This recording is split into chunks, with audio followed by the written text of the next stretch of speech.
Unang-una po, gusto ko munang linawin, no? Ang impeachment po kasi, hindi po ito kagaya ng criminal case na proof beyond reasonable doubt.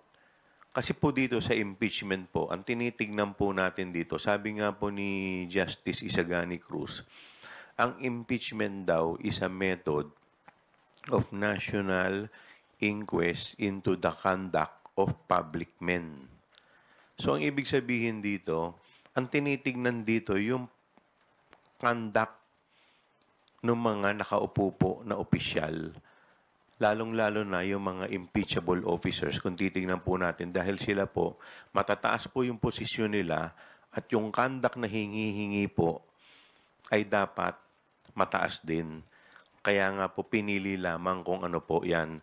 So, in any event, pag na-convict naman po, hindi naman po sila makukulong dito. Although, syempre, hindi naman po ibig sabihin nun, hindi na sila po pwedeng kasuhan. Kaya po sa akin pong paniniwala, based po dun sa mga nailatag po namin sa committee hearing, based din po sa mga napanood ng mga tao doon po sa yung live video kung saan po nag-threaten po siya sa ating Pangulo, sa First Lady, at saka sa Speaker of the House. Ako po naniniwala, malakas po ang ebidensya para po siya po ay ma-convict dito po sa impeachment. Hindi pa po kami nag-uusap tungkol dyan sa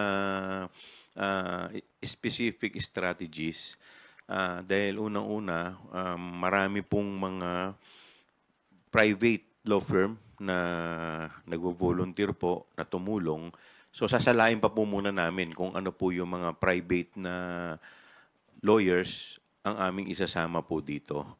So aantayin po muna natin to at syempre hihingan din natin sila ng kani-kanila mga opinion. Right now kasi nakatutok pa kami dito sa preparation dahil para po in the event na anytime bigla pong magpatawag ang Senado or at least kami naman po ay patuloy na naglalakap ng mga ebidensya nang sa ganun mas lalo pa pong tumibay ang aming pong kaso.